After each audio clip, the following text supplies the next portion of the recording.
भवतु सहनौ भुनक्तु सह वीर्यं करवावहै तेजस्विनावधीतमस्तु मा विद्विषावहै।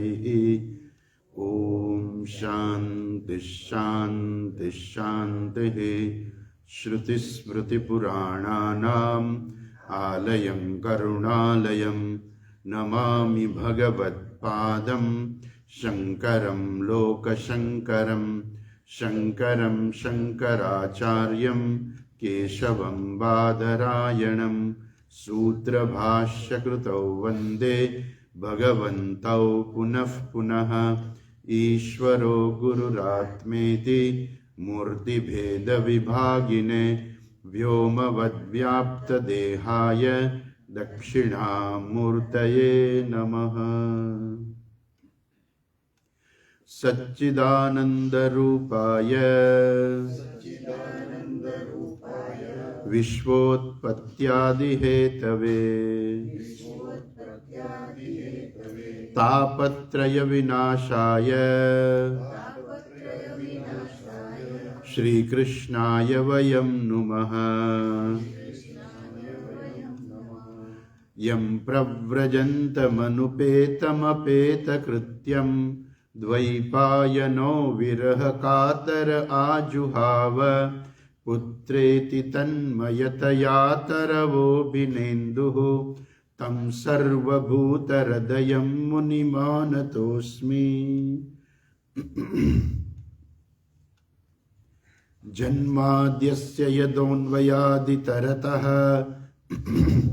चार्थेष्वभिघ्नस्वराट् तेने ब्रह्महृदाय आदिकवये मुह्यन्ति यत्सूरयः।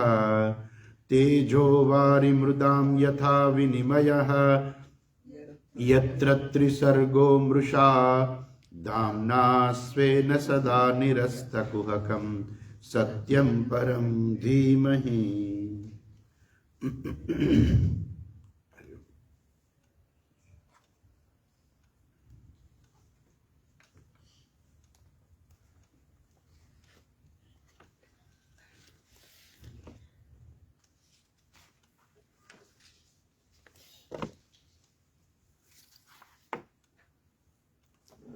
આપણે જોઈ રહ્યા છીએ શ્રીમદ ભાગવતની અંદર બીજો સ્કંદ અને પહેલો અધ્યાય.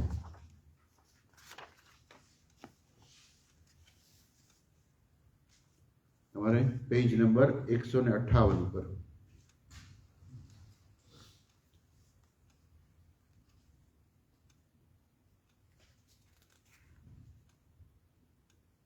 ગઈકાલે આપણે જોયું કે જેને એકદમ વૈરાગ્યની પ્રાપ્તિ થઈ ગઈ છે એ વ્યક્તિએ, એવા ધીર પુરુષે એને શું કરવું જોઈએ? ગૃહાત પ્રવ્રજિતો ધીરઃ. આવા ધીર પુરુષે તુરંત એને શું કરવું જોઈએ? એને ઘરનો ત્યાગ કરી દેવો જોઈએ. કાં તો ઘરનો ત્યાગ કરવો અથવા તો ઘર બુદ્ધિનો ત્યાગ કરવો. ગઈકાલે આપણે જોયું ને કે બધા માટે શક્ય નથી બધા ઘરનો ત્યાગ કરીને બધા નીકળી જાય એકદમ. પણ બધાએ શું કરવાની જરૂરિયાત છે? એ ઘરની અંદર રહીને ઘરની બુદ્ધિનો ત્યાગ કરવાનો. ઘણી વખત મા બાપ છોકરાને કહેતા હોય કે તું ઘરમાં રહે છે કે હોટલમાં રહે છે. એવું મા બાપે કરવાની જરૂર છે ખરેખર. કેમ કે છોકરો સવારે જતો રહે, બપોરે જમવાના ટાઈમ આવે ને વળી પાછો જતો રહે, વળી રાત્રે જમવાના ટાઈમ આવે ને સુઈ જાય ને સવારે ઉઠીને પાછો જતો રહે. એટલે એ મા બાપ એવું કહે, જાતો ક્યાં હોય? એના મિત્રો પાસે જતો હોય. એટલે મા બાપ એને કહે કે આ તું ક્યાં રહે છે? તું હોટલમાં રહે છે કે બીજે રહે છે? એમ આ કે હોટલ થોડી છે, તું ઘરમાં રહેતો જ નથી. એ છોકરાઓ એવું કરતા હોય, મા બાપ એવું કરવાની જરૂર છે કે જાણે કે જેમ તમે હોટલમાં રહેવા જાઓ ને, બરાબર, ત્યાં બધું હોય પણ તમને ખાતરી છે કે આમાં મારું કાંઈ નથી. હોટલનું ભાડું તમે ચૂકવી દો એટલે તમને એક દિવસ રૂમમાં રહેવા મળે. એક દિવસનું ભાડું ચૂકવો એટલે એક દિવસ તમને રૂમમાં મળે. બહુ સારી હોટલ હોય, જેટલા રૂપિયા તમે ખર્ચા હોય એવી તમને રૂમ મળી હોય. અને એ હોટલમાં રહ્યો ત્યારે તમને ખબર હોય કે આમાં મારું કાંઈ નથી. તમને બધી વસ્તુ મળે પણ છતાંય તમને ખબર છે કે આમાં મારું કાંઈ નથી. એવી બુદ્ધિ ઘરમાં દરેક વ્યક્તિએ કરવી જોઈએ કે હું ઘરમાં રહું છું પણ ઘરમાં મારું ખરેખર હવે કાંઈ છે નહીં. એને એ તો જ નહીં તો ઘરનો ત્યાગ કરો. જો એમ ન થતું હોય તો ઘરનો ત્યાગ કરો તો એનાથી વધારે અઘરું છે. તો બેટર એ છે કે ઘરની અંદર રહીને ઘરની બુદ્ધિનો ત્યાગ કરવો. અને પુણ્ય તીર્થ જલાપ્લુત, જ્યારે સમય મળે ત્યારે તમે શું કરી શકો? તીર્થાટન કરો. ઘર છોડીને તીર્થોમાં જાઓ. કારણ કે કાયમ ઘરમાં રહેવું અને કરતાં ક્યારેક તીર્થાટન પણ કરવું જોઈએ. જેવું તમે તમારી શક્તિ પ્રમાણે તમે કરી શકો. ત્યાં સ્નાન કરો, પવિત્ર થાઓ. પણ અહીંયા જે વ્યક્તિની વાત છે એને તો ઘરનો ત્યાગ કર્યો છે. અહીંયા શાસ્ત્ર કહે છે કે એ વ્યક્તિ શું કરે છે? એને તીર્થાટન કરવું જોઈએ અને ત્યાં જઈને સ્નાન કરવાનું, અર્થાત બાહ્ય શુદ્ધિ અને પછી સ્થાનની શુદ્ધિ. પેલા શરીરની શુદ્ધિ, પછી સ્થાનની શુદ્ધિ કહે છે.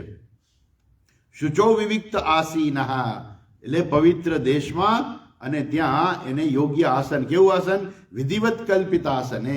વિધિવત એટલે શાસ્ત્રમાં જે વિધિ કહી છે એ પ્રમાણે ચૈલાજીન કુશોત્તરમ, જે નીચે શણ, વચ્ચે મૃગચર્મ અને ઉપર એ કોટનનું કપડું. તો આ પ્રકારે જે છે આસન ઉપર બેસીને એને પોતાનું ધ્યાન ધારણા વગેરે કરવા જોઈએ. શું કરવાનું? ત્યાં અભ્યાસેન મનસા શુદ્ધમ ત્રિવિધ બ્રહ્માક્ષરમ પરમ. ત્યાં બેસીને તેણે શું કરવાનું છે? અભ્યાસ કરવાનો છે. મનની શુદ્ધિનો અભ્યાસ કરવાનો છે. અર્થાત અને સાથે સાથે ત્રિવૃત બ્રહ્માક્ષરમ પરમ, જે 3 અક્ષરવાળો જે બ્રહ્મ જે છે, જે બ્રહ્મનું જે પ્રતીક જે છે એ ઓમકાર જે છે, એ 3 અક્ષરવાળા એ ઓમકારનો જપ કરવો જોઈએ, જેનાથી મનની શુદ્ધિ થાય છે. અથવા તો ગુરુજી આપેલો જે કંઈ મંત્ર હોય એ મંત્રનો જપ કરવો જોઈએ. મંત્ર શું કરે છે? મનની શુદ્ધિ કરે છે અને બુદ્ધિની સૂક્ષ્મતા અપાવે છે. એટલા માટે શું આગળ કહે છે? મનો યચ્છે જીત શ્વાસ. સાથે સાથે પ્રાણાયામ પણ કરવાના છે. પ્રાણાયામ કરવાથી શું થશે? એ જીત શ્વાસ, શ્વાસ ઉપર વિજય પ્રાપ્ત કરવાનો છે. અને જેના દ્વારા મન જે છે કાબુમાં આવશે. કેમ કે મન જે છે ને, એવું કહ્યું છે ને, મન એવું મનુષ્યાણામ કારણમ બંધ મોક્ષયો. શાસ્ત્રમાં કહ્યું મન છે ને એ જ બંધનનું કારણ છે અને એ જ મન મોક્ષનું કારણ છે. એટલે મન જે ને એ સૌથી શ્રેષ્ઠ છે ખરેખર તો. એ ત્યાં જ માણસ જે છે કાં તો ગમે ત્યાં હોય પણ એનું મન ક્યાં છે? જો મન એનું ઈશ્વરમાં છે તો એ મુક્ત જ છે. પછી ભલે ને ગમે ત્યાં હોય. ગીતાજીમાં પણ ભગવાન કહે છે ને, ભક્તિ યોગની અંદર કહે છે અદ્વેષ્ટા સર્વભૂતાના મૈત્ર કરુણ એવ છે નિર્મમો નિરહંકાર સમદુઃખ સુખ ક્ષમી. આ છે એ ભગવાનનો ભક્ત છે, પણ એક જ્ઞાની ભક્તની ચર્ચા છે. અર્થાત એની પાસે જ્ઞાન છે, એ જગતમાં કેવો વ્યવહાર કરે છે. બીજા અધ્યાયમાં પણ અર્જુને પ્રશ્ન કર્યો હતો કે આવા જે જ્ઞાની વ્યક્તિ જે છે એનું તમે વર્ણન કરો ને ભગવાન. ત્યારે ભગવાન શું કહે છે? પ્રજહાતિ યદા કામાન સર્વાન પાર્થ મનોગતાન આત્મન્યવાત્મના તુષ્ટ સ્થિતપ્રજ્ઞસ્તદોચ્યતે. તો સ્થિતપ્રજ્ઞનું વર્ણન છે. એ જ સ્થિતપ્રજ્ઞનું વર્ણન ભગવાન 12મા અધ્યાયમાં પણ કરે છે ભક્તિ યોગની અંદર.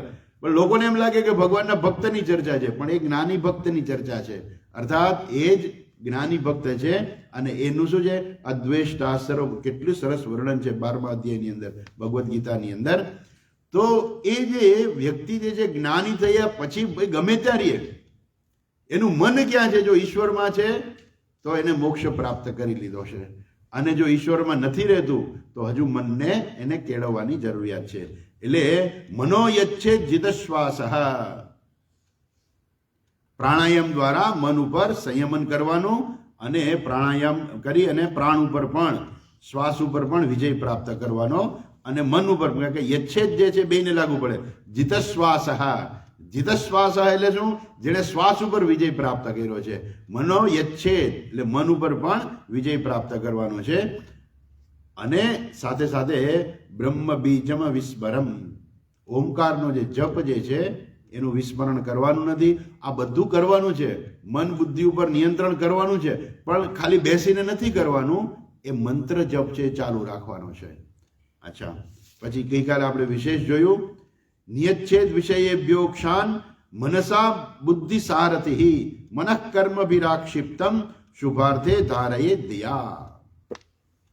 બુદ્ધિ સારથી, બુદ્ધિ જેનો સારથી છે, અર્થાત બુદ્ધિ સારથી જ છે હંમેશા, પણ બુદ્ધિ રૂપી જે સારથી જે છે એને શું કરવાનું છે? નિયચેદ વિષયેભ્ય અક્ષાન મનસા, મન વડે એને શું કરવાનું છે?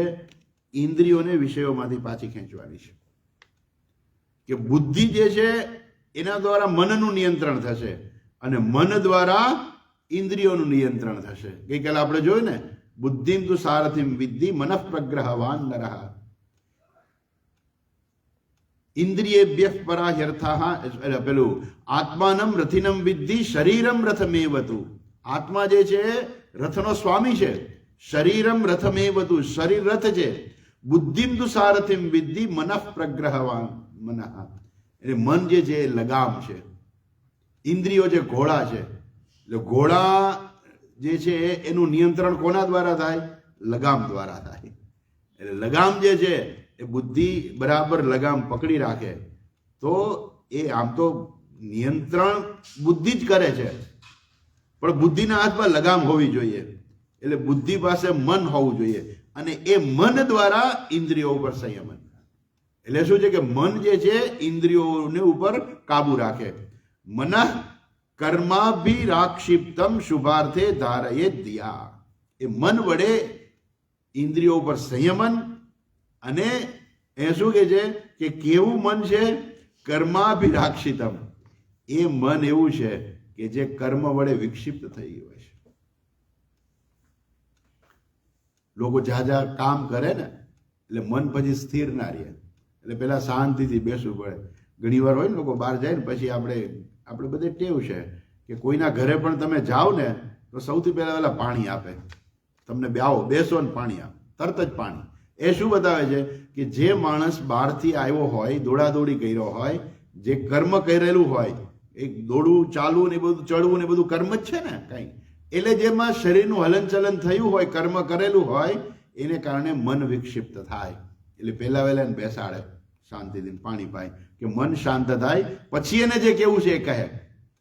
એ જ રીતે મન જે છે એ કર્મને કારણે વિક્ષિપ્ત થયેલું જે મન હોય એને શું કરવાનું છે? એને પેલા શાંત કરવાનું છે બુદ્ધિ દ્વારા, અને પછી શુભાર્થે ધારયે ધિયા. ધિયા એટલે બુદ્ધિ વડે. બુદ્ધિ વડે શું કરવાનું છે? ધારયે, ભગવાનનું ધ્યાન કરવાનું છે. હવે એ ભગવાનનું ધ્યાન કરવાનું છે, કેવી રીતે કરવાનું છે પછી હવે 19મા શ્લોકમાં કહે છે. જુઓ 19મો શ્લોક. તત્રૈકાવયવં ધ્યાયેત, તત્રૈકાવયવં ધ્યાયેત અવ્યુચ્છિન્નેન ચેતસા, અવ્યુચ્છિન્નેન ચેતસા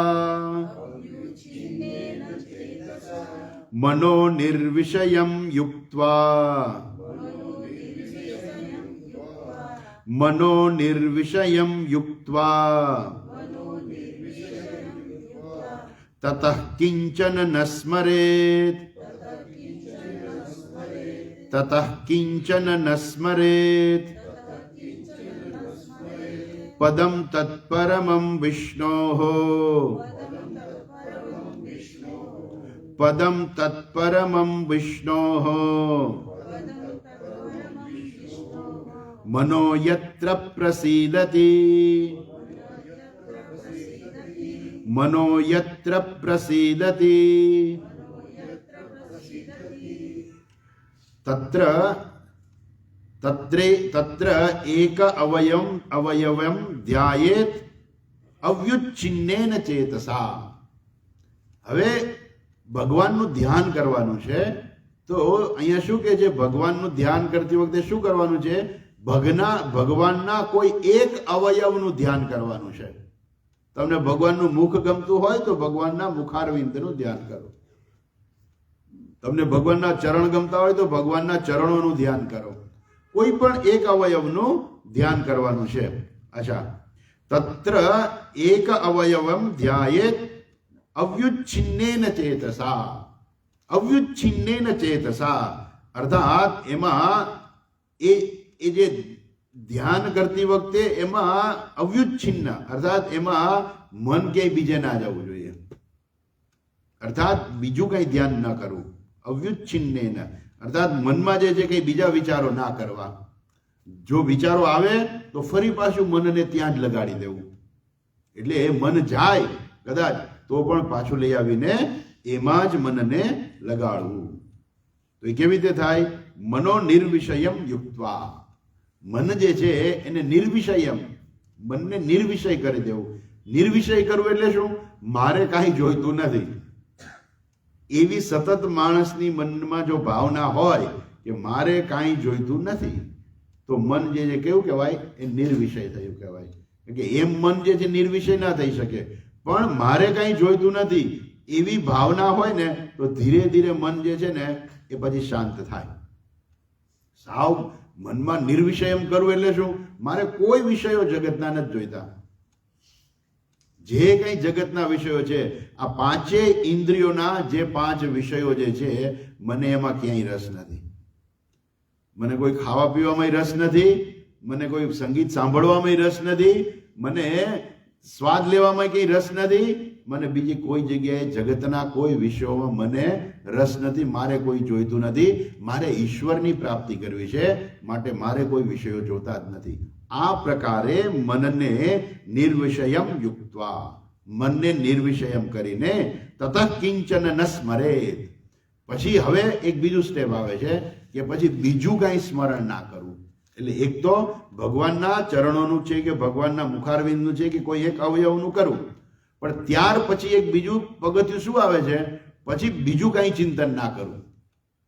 ગીતાજીની અંદર ભગવાન સીધે સીધું જ કહી દે છે, ન શુચો દેશે પ્રતિષ્ઠાપ્ય સ્થિરમાસન મહાત્મનઃ નાત્યુચ્છિતમ નાતિ નીચમ ચૈલાજીન કુશોત્તરમ તત્રેકાગ્રમ મનઃ કૃત્વા ન કિંચિદપી ચિંતયેત. ત્યાં કે હવે બીજું કાંઈ ચિંતન નહીં કરવાનું. અર્થાત બીજું કાંઈ ચિંતન ન કરવું એટલે શું? તમે ભગવાનનું ચિંતન કરો એ બરાબર છે, પણ એ સિવાય બીજું કાંઈ ચિંતન ન કરવું. એ રીતે પણ લઈ શકાય. ઓકે. અને પછી શું થાય છે? આ વળી ત્રીજી લાઈન છે, એ વળી પાછું વધારાનું એક સ્ટેપ છે. એ શું છે? પદમ તત્પરમમ વિષ્ણોઃ મનો યત્ર પ્રસીદતિ. અને જ્યાં મનની પ્રસન્નતા થાય છે ને, એ જ વિષ્ણુ ભગવાનનું પરમ પદ છે.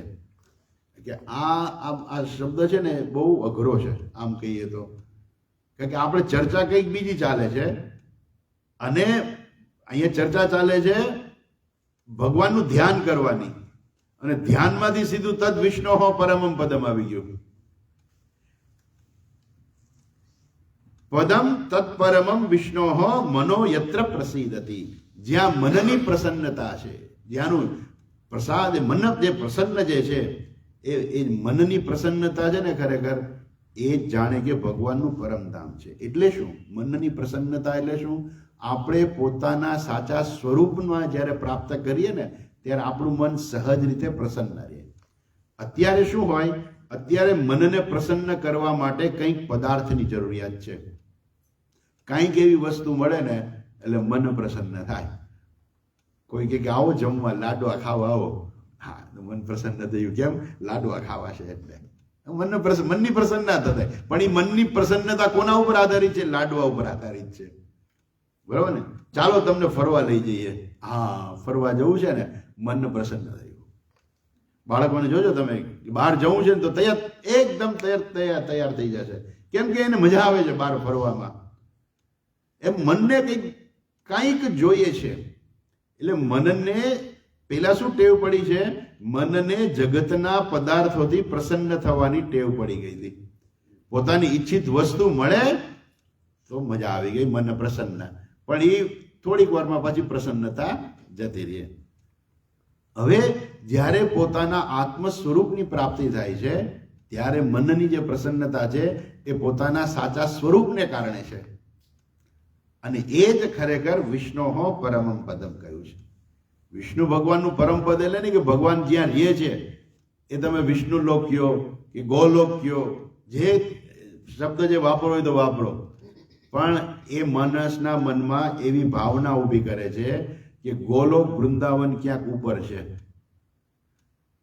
વિષ્ણુ ભગવાનનું વિષ્ણુ લોક ક્યાંક ઉપર છે. એ મનની માન્યતા છે. એ માન્યતા ખરેખર ખોટી છે. કેમ ખોટી છે? કેમ કે મનની પ્રસન્નતા જ્યાં પ્રાપ્ત થાય ને ત્યાં જ વિષ્ણુ પરમમ પદમ છે. બસ એ જ વિષ્ણુનું પરમ પદ. પેલા જુઓ કે તમારા મનની પ્રસન્નતા શેને કારણે છે. જો ખાલી ખાલી પ્રસન્ન જ છે મન, તો સમજવું કે તમને જ્ઞાન પ્રાપ્ત થઈ ગયું છે. કોઈ વિષય વગર, નિર્વિષય છે ને, આગળ આવ્યું ને, મનો નિર્વિષયમ યુક્ત્વા, કોઈ વિષય નથી. એટલા માટે જ્ઞાની વ્યક્તિને કોઈ વિષયોની આવશ્યકતા નથી પ્રસન્નતા પ્રાપ્ત કરવા માટે, કે મને કંઈક મળે તો હું પ્રસન્ન. એટલે તમે એને કોઈ રીતે ખુશ ના કરી શકો કે આપણે એને પૈસા આપી દઈએ, કે એને ગાડી આપી, કે બંગલા આપીએ, કે આમ કરી, કે તેમ કરી, કે એની તમે ગમે એટલી સેવા કરો ને, એ તમે એને પ્રસન્ન ના કરી શકો. કેમ? કે એની પ્રસન્નતા એના પોતાના સ્વરૂપને લીધે છે. આ એક છે કે બહુ સેવાથી એની પ્રસન્નતા છે કે ભાઈ આ તે બહુ સેવા કરી, બરાબર છે, ચાલો, કે તારી સેવાની ભાવના બહુ સારી છે, એટલે એમ કરીને પ્રસન્ન થાય જુદી વસ્તુ છે. પણ ખરેખર આંતરિક રીતે પ્રસન્ન નથી. વાહ, તે મારી બહુ સેવા કરી, મને બહુ આનંદ આવી ગયો, એનાથી કઈ પ્રસન્ન ન થાય. પણ પ્રસન્નતા એની પોતાના સ્વરૂપની છે. એટલે યત્ર મનો પ્રસિદ્ધતિ, પ્રસાદ જે છે ને, ભગવાન ગીતામાં કહે છે ને અર્જુનના પ્રશ્નથી, પ્રજહાતિ યદા કામાન સર્વાન પાર્થ મનોગતાન આત્મની એવ આત્મના તુષ્ટઃ સ્થિત પ્રજ્ઞસ્તદોચ્યતે. એ સ્થિત પ્રજ્ઞ છે, એ જ્ઞાની વ્યક્તિ છે, અને એ જ વિષ્ણુ પરમમ પદમ, એ જ વિષ્ણુનું પરમ પદ છે. માટે આ બધું બરાબર શબ્દોની જે માયાજાળ છે એ બરાબર સમજવી પડે. શું સમજવું પડે? કે આપણા મનમાં એવું જ છે કે વિષ્ણુ પરમમ પદમ એટલે આપણે મૃત્યુ થઈ જાય ને પછી આપણે વિષ્ણુ લોકમાં જઈને વિષ્ણુનું પરમ પદ કહેવાય. તો કે ના, એવું નથી. મનની સાચી પ્રસન્નતા છે એ ઈશ્વરને હું મારા પોતાના રૂપે, મારા પોતાના સ્વરૂપમાં જોઉં ત્યારે જ એ મનની પ્રસન્નતા પ્રાપ્ત થાય છે. અહીંયા પહેલા ઈશ્વરનું ધ્યાન છે અને પછી ઈશ્વરની સમજણ છે પોતાના સાચા સ્વરૂપની અંદર, પોતાના હૃદયની અંદર જ એ ઈશ્વરને જુએ છે. અર્થાત એ હું પોતે જ ઈશ્વર છું એ વ્યક્તિ સમજે છે. હું ઈશ્વરથી જુદો નથી જરાય. અને એવી જ્યારે સમજણ પ્રાપ્ત થાય છે ત્યારે જ મનની પ્રસન્નતા પ્રાપ્ત થાય છે. અને જો તમે ભગવાનનું ધ્યાન કરતા હો, ભગવાનના કોઈ રૂપનું ધ્યાન, કંઈક અહીંયા આવ્યું ને આગલા પહેલી લાઈનમાં કહ્યું કે તમે કોઈ અવયવોનું ધ્યાન કરો છો, પણ એ ધ્યાન જ્યારે જતું રહે તો મનની પ્રસન્નતા જતી રહે. તો એ બતાવે છે કે મનની પ્રસન્નતાનું કારણ ખાલી ધ્યાન જ હતું, સાચું પોતાના સ્વરૂપનું જ્ઞાન નથી. એટલે આ ત્રણેય લાઈન જે છે એ મેં તમને કહ્યું કે અહીંયા બધું જે છે ને, આ બધી જે ચર્ચા આવે છે ને, આ બધી ચર્ચા સૂત્ર રૂપે છે. હમણાં પછી પાછળ જે છે એ સુખદેવજી મહારાજ જે છે એનું ધીરે ધીરે વર્ણન કરશે. અહીંયા ભગવાનના એક અંગનું ધ્યાન કરવાનું કહ્યું, પણ એ વિરાટ પછી ભગવાન કેવા છે ખરેખર? એ વિરાટ રૂપ છે ભગવાન. ખરેખર આપણે ભગવાનને માનીએ છીએ એવા નથી, ભગવાનનું આખું વિરાટ રૂપ છે. ગીતાજીમાં અર્જુનને દર્શન કરાયું ને ભગવાને વિરાટ રૂપનું, અર્જુન પણ ગભરાઈ ગયો. પણ એ તો ખાલી એટલું જ હજુ અર્જુને જોયું હતું. આખું ખરેખર આમ જોયું તો હજુ તો ભગવાને આખું વિરાટ રૂપ દેખાડ્યું જ નહોતું એને, કે એને તો આખું વિરાટ રૂપ છે, એની અંદર બધા એને જુદા જુદા દેવતાઓને બધું જોયું. હજુ આગળ વર્ણન આવે છે કે ભગવાનનું વિરાટ રૂપ જે છે એનું મસ્તક શું છે, એના પગ શું છે. એટલે એ અહીંયા બધું જે કહેવામાં આવ્યું છે શું છે, બધું મંત્ર રૂપે, મંત્ર રૂપે એટલે ટૂંકમાં સૂત્ર રૂપે કહેવામાં આવ્યું છે. અને હવે પછી આગળ થોડોક એનો વિસ્તાર કરશે. ઓકે, તો આ પ્રકારે સૌથી વહેલા ભગવાનનું ધ્યાન કરવાનું. ધ્યાન કર્યા પછી એ ધીરે ધીરે મનને જે છે ધ્યાન કરતા કરતા મનને નિર્વિષયમ કરી નાખવાનું, અને પછી પોતાના સ્વરૂપ સિવાય બીજા કોઈનું ચિંતન ના કરવું. કારણ કે બીજો કોઈ ચિંતન ના કરવું એટલે કોનું ચિંતન? તો કે પોતાના સ્વરૂપનું ચિંતન તો સહજ છે, એમાં કઈ ચિંતન કરવાનું ન હોય. હું છું એના માટે આપણે ચિંતન કરવું પડે? કાંઈ નહીં, એના માટે કોઈ ચિંતન ના કરવું પડે. બીજું કઈ તમારે ઇવન ભગવાનના કોઈ ચરણનું પણ, એક અંગનું પણ ધ્યાન કરવું હોય ને તો તમારે એના માટે મન લગાડવું પડે. પણ તમે શાંતિથી બેસી જાઓ, તમારા પોતાના સ્વરૂપનું ચિંતન માટે કોઈ પ્રયત્નની આવશ્યકતા નથી. એટલે પ્રયત્ન વગર જે ચિંતન થાય પોતાના સ્વરૂપનું ચિંતન છે, અને પોતાના સ્વરૂપનું ચિંતન એ જ જ્ઞાન છે, અને એ જ્ઞાન છે એ જ મનની પ્રસન્નતા છે, અને એ જ વિષ્ણોઃ પરમં પદમ છે. ઓકે, હવે આ મન જે છે, આ બધું અહીંયા તો બહુ ટૂંકમાં બધું કહી દીધું. હવે મનને નિર્વિષયમ કરવું એના માટે વળી પાછું આગળ જરાક ચર્ચા કરે છે કે મનને કેવી રીતે નિર્વિષય કરી શકાય છે. જો 20મો શ્લોક. રજસ્તમોભ્યામાક્ષિપ્તમ રજસ્તમોભ્યામાક્ષિપ્તમ વિમૂઢં મન આત્મનઃ વિમૂઢં મન આત્મનઃ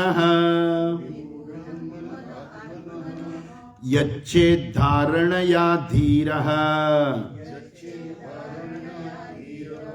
યચ્છેદ્ધારણયા ધીરઃ હન્તિ યા તત્કૃતં મલમ હન્તિ યા તત્કૃતં મલમ.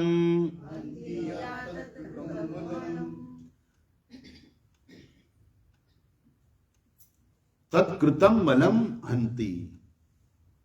આ મન જે છે, રજઃ તમોભ્યામ આક્ષિપ્તમ વિમૂઢમ મનઃ આત્મનઃ.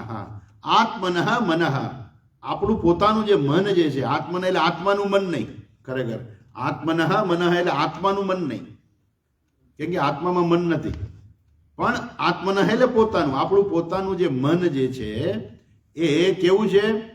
વિમૂઢમ, એ વિમૂઢ છે, મૂઢ થયેલું મન છે. અને કેવું છે? શેને કારણે મૂઢ થયેલું છે? રજસ્તમોભ્યામ આક્ષિપ્તમ વિમૂઢમ.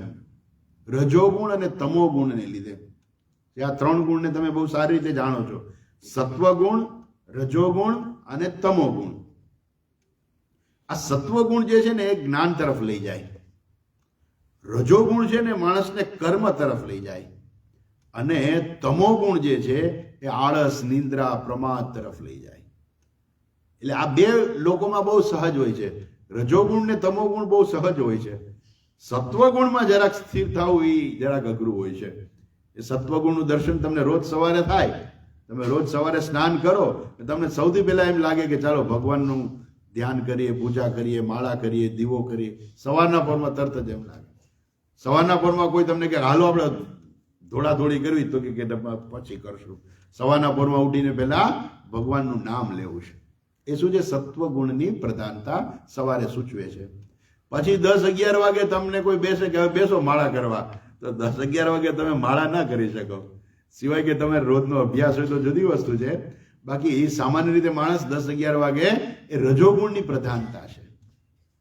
અને પછી રાત્રે 10-11 વાગે કોઈ એમ કે ચાલો ગીતાના ક્લાસમાં, ચાલો ભાગવતના ક્લાસમાં, તમે બગાસું ખાઈને કહો કે હવે અત્યારે સુઈ જવા દો, કાલે જાશું. એ તમોગુણની પ્રધાનતા છે. તો મન જે છે એ સત્વ અને તમોગુણને કારણે, રજોગુણ અને તમોગુણને કારણે વધુ ને વધુ માણસના જીવનમાં રજોગુણ અને તમોગુણ આવી જાય છે. એટલે માણસ વધુ ને વધુ કર્મ કરે જ રાખે, દોડા દોડી કરે જ રાખે, કેમ કે રજોગુણની પ્રધાનતા છે. પણ ખરેખર શું છે? ગીતાજીની અંદર ભગવાન કહે છે કે જો તમે તમોગુણમાં હો ને તો તમારે પેલા રજોગુણમાં આવવું પડે. તમોગુણમાંથી તમે સીધા સત્વમાં ના આવી શકો. એટલે તમોગુણને દૂર કરવા માટે પેલા રજોગુણમાં આવવું પડે, અર્થાત કંઈક કરવું પડે. અને રજોગુણમાંથી પછી તમે સત્વગુણમાં આવી શકો. તો સત્વગુણ જે છે એ જ્ઞાન અને પ્રકાશ માટે છે.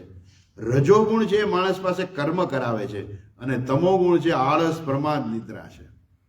તો આ બંનેને કારણે, તમોગુણ અને રજોગુણને કારણે જે મન જે છે કેવું થઈ જાય છે? વિક્ષિપ્ત થઈ જાય છે. ઈચ્છાઓ જે છે ને, માણસની અનેક પ્રકારની ઈચ્છાઓ જે છે, એ ઈચ્છાઓ શું કરે છે? માણસ પાસે કર્મ કરાવે છે. અનેક પ્રકારની ઈચ્છાઓ થાય છે, અને એટલે જ માણસ કર્મ કરે છે. તમારી કોઈ પણ ઈચ્છા પૂરી કરવી હોય તો બેઠા બેઠા કાંઈ ના થાય, તમારે કંઈક કરવું પડે. પેલા કે હું કાંઈ ન કરું, ખાલી મોબાઈલ કરું ને તોય બધું આવી જાય. તો મોબાઈલ તો કરવો પડે ને. મારી પાસે એટલા પૈસા છે કે હું ખાલી મોબાઈલનો એક ફોન કરું ને તો મારી પાસે બધી વસ્તુ આવી જાય. પણ તમારે મોબાઈલ તો ફોન કરવો પડે ને, એમાંય તમે વિક્ષિપ્ત થઈ જશો. કર્મ કર્યા વગર જે છે કાંઈ વસ્તુ પ્રાપ્ત થતી નથી. એટલે તમારે કર્મ તો કરવું જ પડે. તમારી ઈચ્છા જે છે, ઈચ્છા પૂરી કરવા કર્મ કરવું પડે. સ્વર્ગમાં જવું છે, યજ્ઞ કરો. કઈ ભોગ જોઈએ છે, કર્મ કરો તો લક્ષ્મીજી મળશે. પણ એના માટે લક્ષ્મી હોમ તો કરવાનો ને. એટલે દરેક ઈચ્છાની પૂર્તિ માટે શાસ્ત્રમાં કર્મો આપેલા છે. એટલે તમારે શું કરવું પડે? ઈચ્છાની પૂર્તિ કરવા માટે કર્મ કરવા પડે. તો દરેક માણસ કેવો છે? ઈચ્છાઓથી ભરેલો જ છે. એટલે દરેક માણસ ઈચ્છાની પૂર્તિ કરવા માટે હંમેશા દોડાદોડી ચાલતી જશે. અને એને કારણે મન જે છે એકદમ વિક્ષિપ્ત થાય છે. અને આવું મન જે છે એ જે છે આત્મનઃ વિમૂઢમ મનઃ. એ કેવી રીતે થાય છે? યચ્છેદ ધારણયા ધીરઃ. એ જે ધારણા વડે, ધારણા એટલે ઈશ્વરનું ધ્યાન કરીને, ભગવાનનું ધ્યાન દ્વારા શું થાય છે? એ મન શાંત થાય છે. વિચારો દ્વારા તમે વિચાર કરીને પણ મનને શાંત કરી શકો છો કે મન તું શું કામ દોડાદોડી કરે છે? પણ એને ધ્યાનમાં બેસવું તો પડે ને તમારે. તમે ધ્યાનમાં બેસો અને મન બહાર જાય તો તમે મનને પ્રશ્ન કરો કે હે મન, તું શેના માટે દોડાદોડી કરે છે? શું જોઈ છે તારે? ક્યાં જવું છે? દશેરા છે ને મીઠાઈમાં હોય, પણ તારે મીઠાઈ ખાવી છે? મીઠાઈ ના ખાવી તો શું કામ તું અહીંયા દોડાદોડી કરે છે? મારે મીઠાઈ ખાવી જ નથી. તો મન પાછું આવી જશે. દરજી પાસે મન ગયું, દિવાળી આવે છે, નવા કપડાં કરાવવા છે. પણ ભાઈ મારે ક્યાં કપડાં કરાવવા છે? શું કામ મન તું દરજી પાસે ગયું? તો આ પ્રકારે મનને મારે કોઈ વસ્તુ જોતી નથી, જોઈતી ના હોય તો એ મન પાછું આવી જશે. આ પ્રકારે ધારણા યચ્છે ધારણયા ધીરઃ હંતિ તત્કૃતમ મલમ. એ જે મન જે છે ને એ મલિન થઈ ગયું કહેવાય. આ જે છે ને વિમૂઢમ મનઃ, એ વિમૂઢમ મનઃ એટલે એ મન છે મલિનતા આવી ગઈ છે. એટલે મલિનતા એટલે શું? આ ચંચળતા છે એ મનની મલિનતા છે. એટલે મન જે છે એકદમ ચંચળ થઈ જાય એ મનની મલિનતા છે. તો એ મન જે છે એની મલિનતા જે છે કેવી રીતે દૂર થાય છે? યચ્છેદ ધારણયા. એ ધારણા કરવાથી એ મન જે છે એ શુદ્ધ થાય છે. અચ્છા, હવે એ શુદ્ધ મન જે છે એ શું કરે છે? જો આગળ કહે છે 21મા શ્લોકમાં, યસ્યામ સંધાર્યમાણાયામ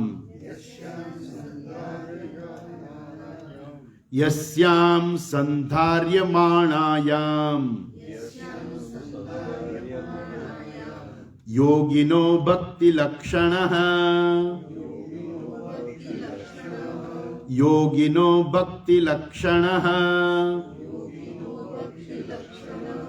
આશુ સંપદ્યતે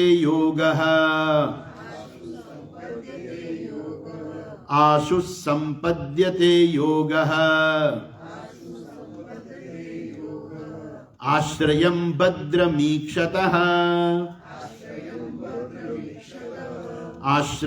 ભદ્રમીક્ષતઃ આ પ્રકારે યસ્યામ સંધાર્યમાણાયામ યોગિનઃ ભક્તિલક્ષણઃ યોગઃ આશુઃ સંપદ્યતે. પછી એને શું થાય છે?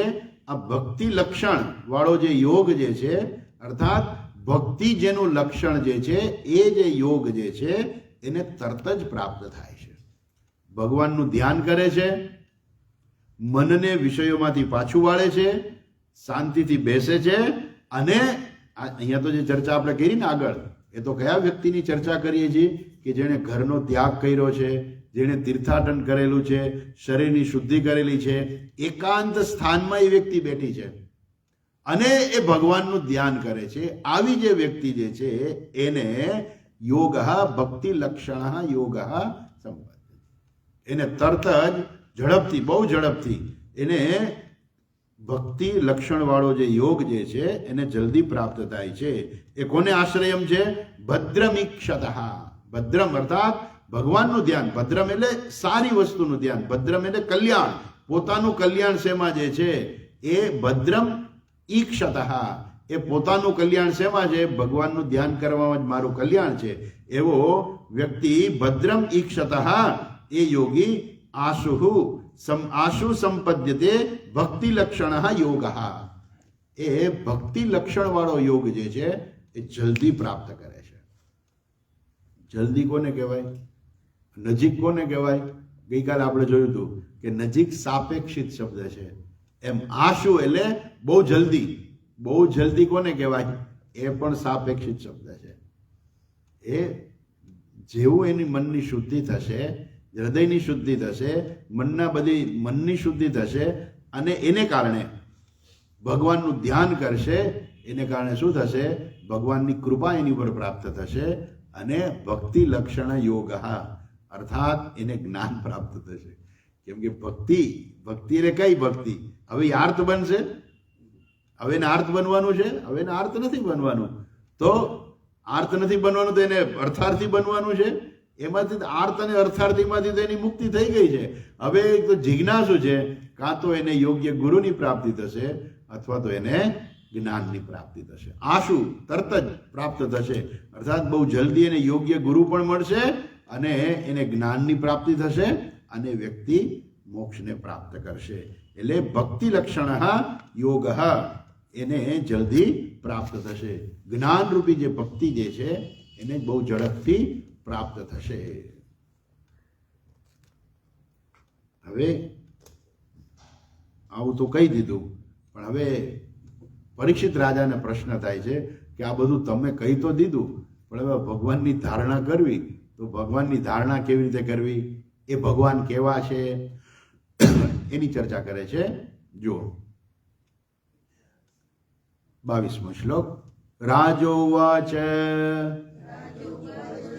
યથા સંધાર્યતે બ્રહ્મન, યથા સંધાર્યતે બ્રહ્મન ધારણા યત્ર સમ્મતા,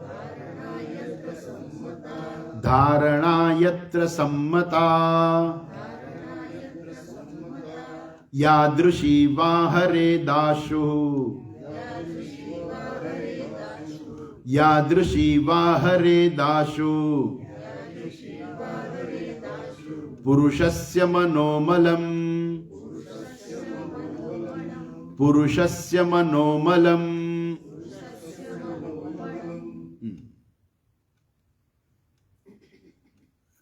પરીક્ષિત રાજા કહે છે કે હે બ્રહ્મન, પુરુષસ્ય મનોમલમ, આ પુરુષસ્ય મનોમલમ એટલે મનુષ્યના મનનો મેલ જે છે, અર્થાત મન જે વિક્ષિપ્ત મન જે છે, અશુદ્ધ મન જે છે, એ અશુદ્ધ મન જે છે એનો મેલ જે દૂર કરે. મનોમલમ આશુ હરે, જલ્દી બહુ દૂર થઈ જાય, જલ્દી દૂર થઈ જાય. યાદૃશી યત્ર સમ્મતા બ્રહ્મન ધારણા, એવી ધારણા જે છે, યથા સંધાર્યતે ધારણા, એ યાદૃશી એ જલ્દી જે છે મનને ધારણા દ્વારા મનની શાંતિ પ્રાપ્ત થાય, મન શુદ્ધ થાય. એ કેવી રીતે પ્રકારે થાય એ તમે મને જણાવો. આ ધારણા જે છે સંમતા ધારણા, આવી સંમત ધારણા એ જે છે યથા સંધાર્યતે, એ કેવી રીતે ધારણા પ્રાપ્ત થાય છે? યાદૃશી ધારણા હરેત આશુ પુરુષસ્ય મનોમલમ, પુરુષના મનુષ્યના મનનો મેલ અર્થાત મનની અશુદ્ધિ જે છે એ કેવી રીતે જલ્દી દૂર થાય? ધારણાથી દૂર થાય. પણ એ ધારણા જે છે એ સંમતા ધારણા કેવી રીતે પ્રાપ્ત થાય? એનો જવાબ શુકદેવજી આપે છે. શ્રી શુક ઉવાચ જીતાસનો જીતશ્વાસ, જીતાસનો જીતશ્વાસ જીતસંગો જીતેન્દ્રિય, જીતસંગો જીતેન્દ્રિય સ્થૂલે ભગવતો રૂપે, સ્થૂલે ભગવતો રૂપે મનસ્સંધારયેદ્ધિયા મનસ્સંધારયેદ્ધિયા. સુખદેવજી મહારાજ કહે છે આ કેવી વ્યક્તિ છે? જીતાસન, જેણે આસન જીતી લીધું છે, અર્થાત જેને આસન સિદ્ધિ પ્રાપ્ત કરેલી છે. જીતશ્વાસ, જેને પ્રાણાયામ દ્વારા પ્રાણ ઉપર કંટ્રોલ કરેલો છે. જીતસંગ, જેણે સંગરૂપી દોષ જે છે એ જીતી લીધો છે.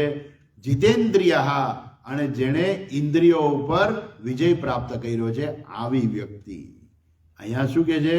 અહીંયા અધિકારીની ચર્ચા કરે છે કે જે વ્યક્તિને સંપૂર્ણપણે મનની શુદ્ધિ કરવી હોય તો આ પ્રકારનું અધિકારીત્વ પ્રાપ્ત કરવું પડે. શું કરવું પડે? જીતશ્વાસ, જીતેન્દ્રિય, જીતાસન, જીતસંગ. આ ચાર પ્રકારનું અધિકારીત્વ અહીંયા અપેક્ષા રાખે છે. અને એને શું કરવાનું છે? જો એને આ સંપૂર્ણપણે મનનો મેલ દૂર કરવો હોય તો સ્થૂલે ભગવતે રૂપે મનસ્સંધારયે ધ્યા, બુદ્ધિ વડે. ધ્યા એટલે બુદ્ધિ વડે. ધ્યા બુદ્ધિ વડે એને શું કરવાનું છે? સ્થૂલે ભગવતઃ રૂપે મનસ્સંધારયે, મન દ્વારા એને ધારણા કરવાની, ધ્યાન કરવાનું. શેની ધારણા કરવાની? તો કે જે ભગવાનના સ્થૂળ રૂપનું. સ્થૂલે ભગવતે રૂપે, ભગવાનનું જે સ્થૂળ રૂપ જે છે ને એમાં મન દ્વારા, બુદ્ધિ દ્વારા મનની ધારણા કરવાની. અર્થાત બુદ્ધિ દ્વારા મનને ભગવાનના સ્થૂળ રૂપનું ધ્યાન કરવું. તો ભગવાનના સ્થૂળ રૂપનું ધ્યાન કરવું તો ભગવાનનું સ્થૂળ રૂપ કેવું હોય? અહીંયા પેલા અધિકારીત્વની ચર્ચા કરે છે કે આવું પેલા જરૂરી છે. જીતાસન એટલે આસન સિદ્ધિ પ્રાપ્ત કરવી. એટલે આસન સિદ્ધિ એટલે શું? મિનિમમ ગઈકાલે આપણે જોયું ને કે મિનિમમ 45 મિનિટ સુધી તમે એક આસનમાં બેસી શકો તો એ આસન સિદ્ધિ કહેવાય. અર્થાત તમે કલાક શાંતિથી બેસી શકો એક જ આસનમાં તો એ આસન સિદ્ધિ છે. પછી શરીરના સ્વાસ્થ્ય માટે તમે આસનો કરી રાખો એ બરાબર છે, પણ આખી જિંદગી પછી કઈ આસનો જ ન કરી રખાય. એમાંથી આગળ વધવાનું હોય. શું આગળ વધવાનું છે? જીતશ્વાસ. પછી પ્રાણાયામ દ્વારા પ્રાણાયામ કરી અને પછી એ પ્રાણ ઉપર કાબુ પ્રાપ્ત કરવાનો છે. અજા બીજું. ત્રીજું શું કે છે? જીતસંગ, સંગરૂપી દોષ જે છે એને જીતવાનો છે. અને જીતેન્દ્રિય, અને ઇન્દ્રિયો ઉપર વિજય, સંયમન પ્રાપ્ત કરવાનું. આ પ્રકારની જે વ્યક્તિ જે છે એને શું કરવાનું છે? મનસ્સંધારયે ધ્યા, બુદ્ધિ વડે મનમાં ધારણા કરવાની છે. શેની ધારણા કરવાની છે? સ્થૂલે ભગવતે રૂપે, ભગવાનના સ્થૂળ રૂપની ધારણા કરવાની છે. ભગવાનનું સ્થૂળ રૂપ કોને કહેવાય? ભગવાનનું સ્થૂળ રૂપ કેવું હોય? એ આપણે વ્યવહારના દ્રષ્ટિકોણથી વાત કરીએ છીએ. ખરેખર ભગવાનનું સ્થૂળ, ઈશ્વરનું સ્થૂળ રૂપ હોય જ નહીં ખરેખર, પણ છતાંય આપણે વ્યવહારના દ્રષ્ટિકોણથી શું વાત કરીએ છીએ? ઈશાવાસ્યમ ઇદમ સર્વમ. આ જે કાંઈ જે બધું ઈશ્વર જ છે. તો આખું જે જગત છે ઈશ્વર છે. તો આ જગત કેવું છે? આખું બ્રહ્માંડ કહીએ ને આપણે, બ્રહ્માંડ છે. તો આપણે તો બ્રહ્માંડનો અંત જોઈ નથી શકતા, પણ ભગવાન અહીંયા વર્ણન કરે છે કે આ બ્રહ્માંડ આવું છે. તમે ભગવાનનું ધ્યાન કરવું હોય ને તો ભગવાનનું સ્થૂળ રૂપ એટલે પછી આવી ગયું, પછી કંઈ બાકી ના રહ્યું. હવે એના સિવાય કંઈ બાકી ના રહ્યું. એટલે એ ભગવાનનું જે શરીર જે છે સ્થૂળ રૂપ એટલે ભગવાનનું સ્થૂળ શરીર.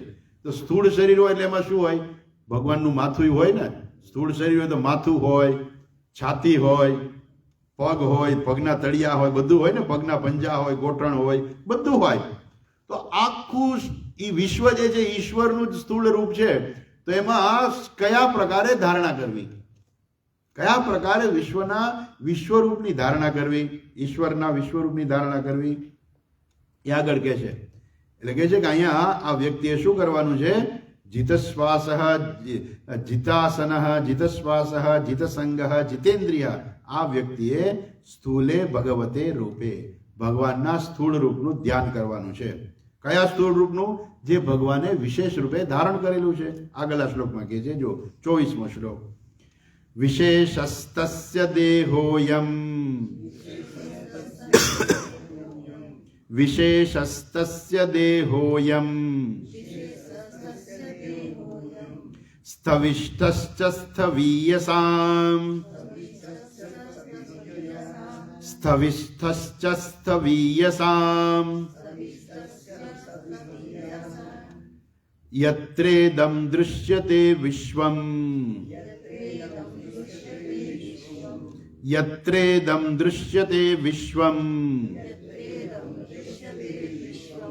ભૂતં ભવ્યં ભવચ્ચ સત ભૂતં ભવ્યં ભવચ્ચ સત.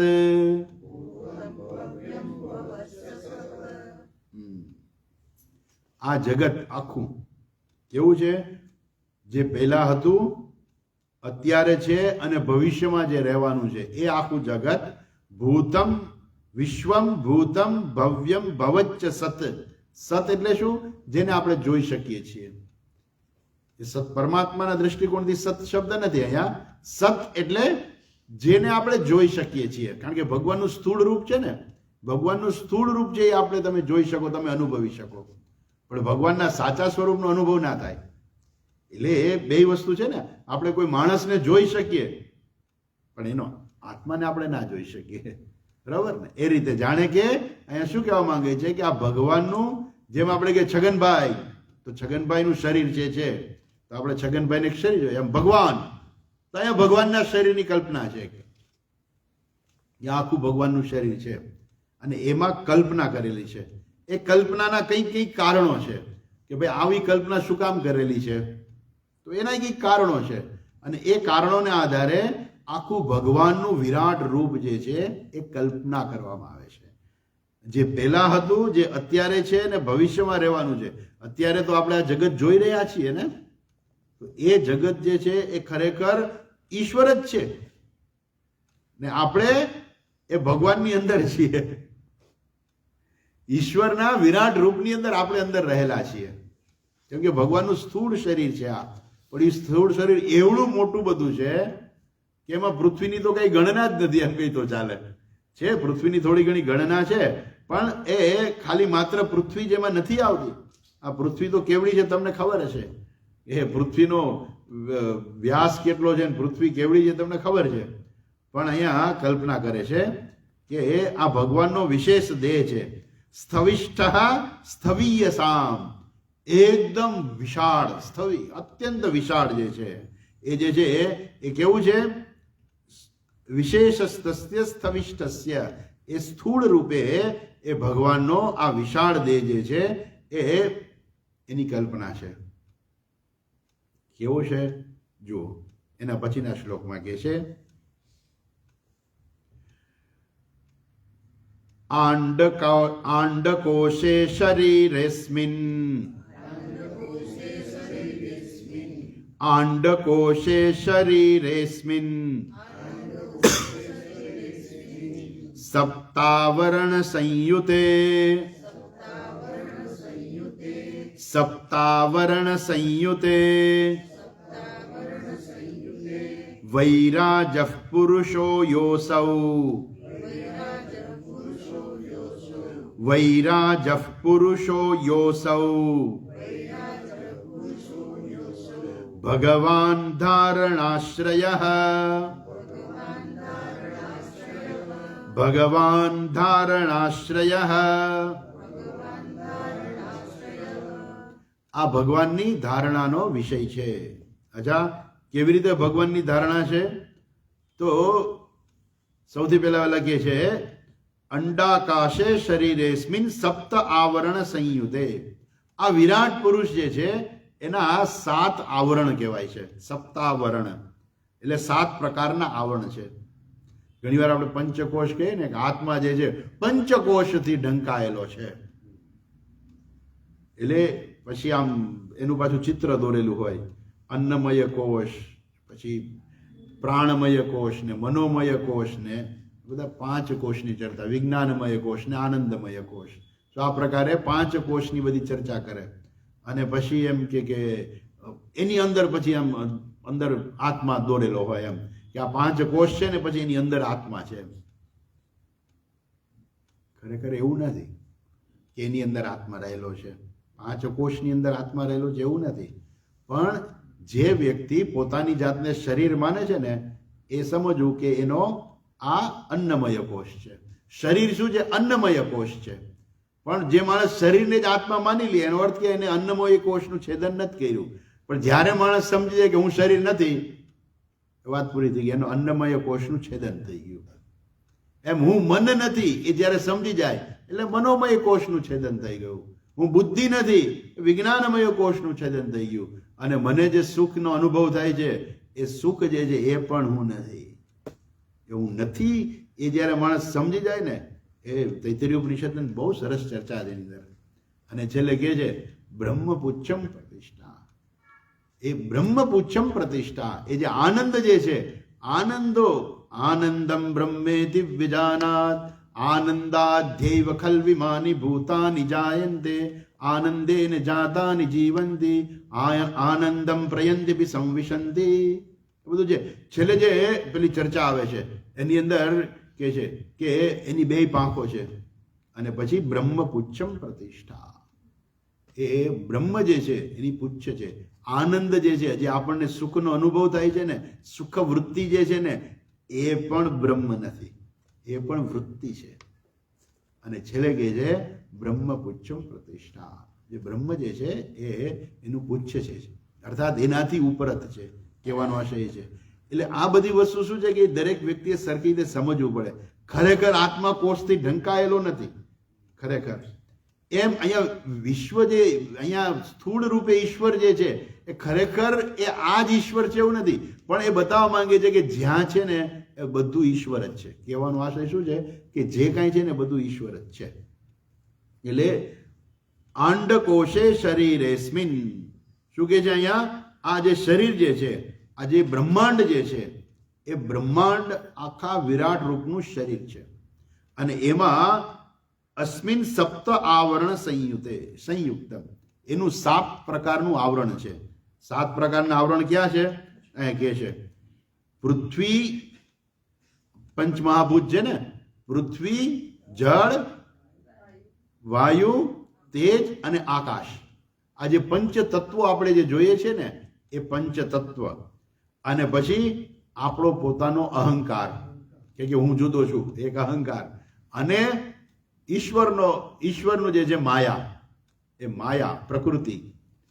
તો આ પ્રકારે જે છે, જેમ પ્રકૃતિ માયામાંથી જ આ પંચમહાભૂતની ઉત્પત્તિ થઈ છે.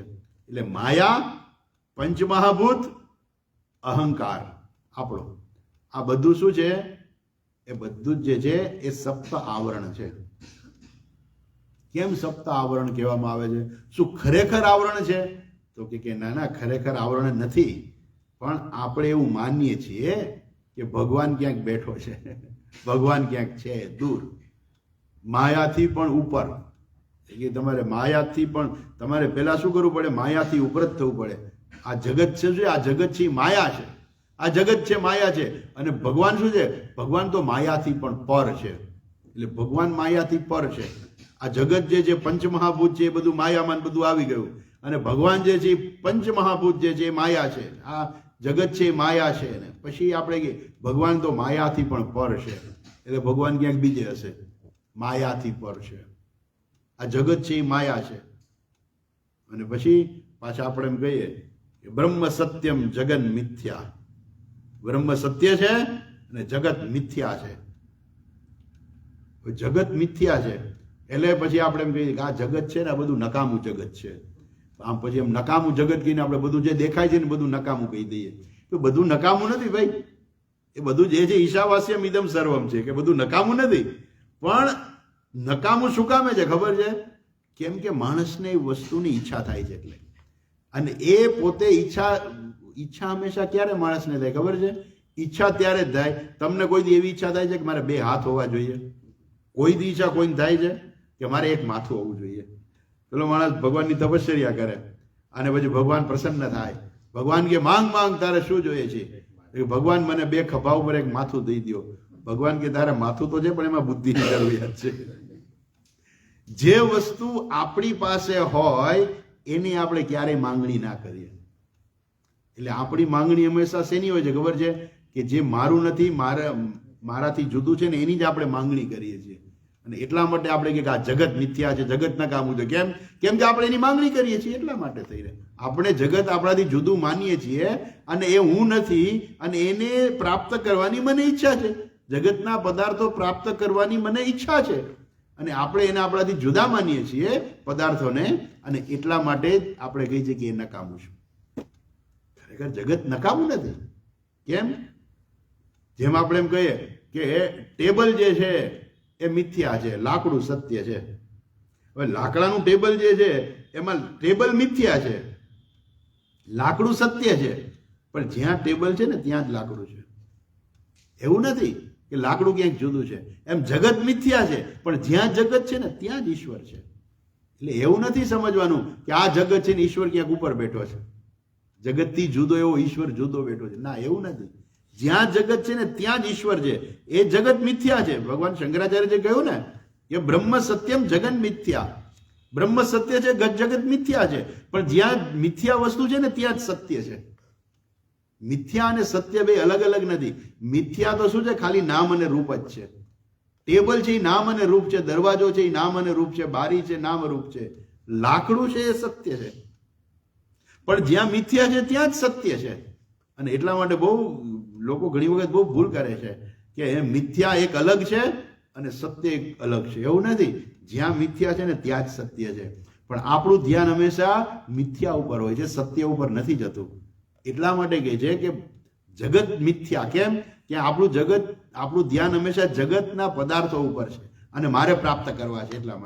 એટલા માટે કહ્યું કે આ જગત મિથ્યા છે.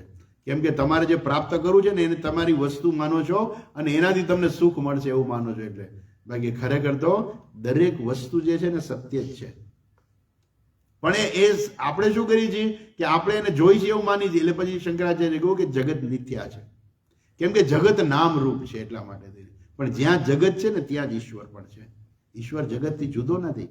એટલા માટે અહીંયા પેલા શું કરવાનું ખબર છે? જો એ તમે સમજી ના શકો તો પેલા એમાં કલ્પના કરવાની છે. એટલે અહીંયા શું કર્યું છે? અંડકોશે શરીરેસ્મિન સપ્તાવરણ સંયુતે. જે વ્યક્તિ નથી જાણતી એના માટે શું છે? આ સપ્ત આવરણ છે. કયા સપ્ત આવરણ છે? પૃથ્વી, જળ, વાયુ જે છે. કેમ કે આ બધી વસ્તુ પંચમહાભૂત છે, જગતમાં દેખાય છે. એટલે એ જગતના બધે જે પંચમહાભૂત છે એના માટે આવરણ છે. માયા છે એના માટે આવરણ છે. અને એનો અહંકાર પણ ઈશ્વરની પ્રાપ્તિમાં આવરણ છે. એટલે આ બધી છે ને આ બધી ગૂઢ વસ્તુ છે. બહુ જ બધું આ બધા શબ્દો જે છે ને એકદમ ગૂઢ છે. એટલે એકદમ સીધી રીતે સમજાઈ જાય એવા બધા શબ્દો નથી. એટલે હવે શું કહે છે કે અહીંયા શું શાસ્ત્ર શું કરે છે ખબર છે? કે જે વ્યક્તિને ન સમજાતું હોય ને એને ચડવાની સીડી આપે છે કે તમે આવું કરશો ને તો અંતે તમે ઈશ્વરની પ્રાપ્તિ કરશો. જેને કહેવાય શાખા ચંદ્ર ન્યાય. શાખા ચંદ્ર ન્યાય એટલે શું? તમને ચંદ્ર નથી દેખાતો ને, ઓકે, કેમ બીજનો ચંદ્ર હોય ને, બીજનો ચંદ્ર જલ્દી ન દેખાય. આપણે એમ કેવું પડે ઘરે ભાઈ આકાશમાં જુઓ તો આ શરદ પૂર્ણિમા આવી, ચાંદો દેખાય છે? તો પેલો કે ના ચાંદો દેખાતો નથી. તો એના માટે તમારે પેલું વૃક્ષની જરૂરિયાત નથી, શાખા ચંદ્ર ન્યાયની જરૂરિયાત નથી. કેમ કે પૂર્ણિમાનો ચંદ્ર હોય ને કે છાનો નો રહે.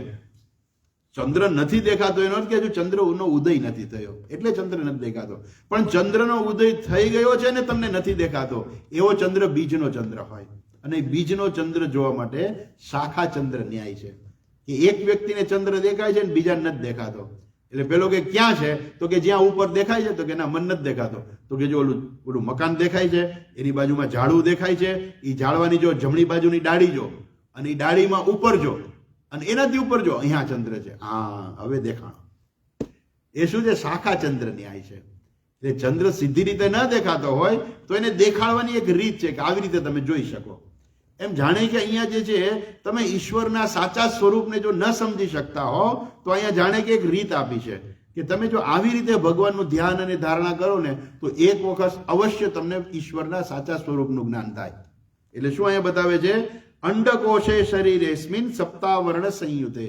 આ ઈશ્વરનું સ્થૂળ શરીર છે અને સપ્ત આવરણ વાળું છે. કયા સપ્ત આવરણ છે? એ પૃથ્વી, જળ, વાયુ, તેજ, આકાશ અને માયા અને અહંકાર.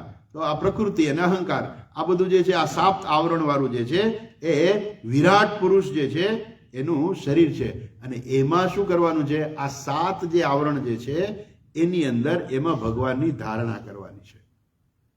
અને ભગવાનની ધારણા કરવાની શું, એટલે એમાં ભગવાનનું ધ્યાન કરવાનું છે. કારણ કે જે વ્યક્તિ જે છે ને ધારણા કરવા વાળો છે ને એને ઈશ્વરના સ્વરૂપનું જ્ઞાન જ નથી. એટલે એને સૌથી પહેલા કહે છે કે તમે આવી રીતે ઈશ્વરના ભગવાનના રૂપનું તમે ધ્યાન કરો આ પ્રકારે. અને કેવી રીતે કહે છે, આ વિરાટ રૂપ ઈશ્વર જે છે એનું મસ્તક શું છે અને એના પગ શું છે એની બહુ સરસ ચર્ચા છે. આપણે આવતીકાલે જોઈશું. હરિઓમ. ઓમ પૂર્ણમદઃ પૂર્ણમિદં પૂર્ણાત પૂર્ણમુદચ્યતે પૂર્ણસ્ય પૂર્ણમાદાય પૂર્ણમેવાવશિષ્યતે. ઓમ શાંતિ શાંતિ શાંતિ. હરિ ઓમ શ્રી ગુરુભ્યો નમઃ. હરિ ઓમ.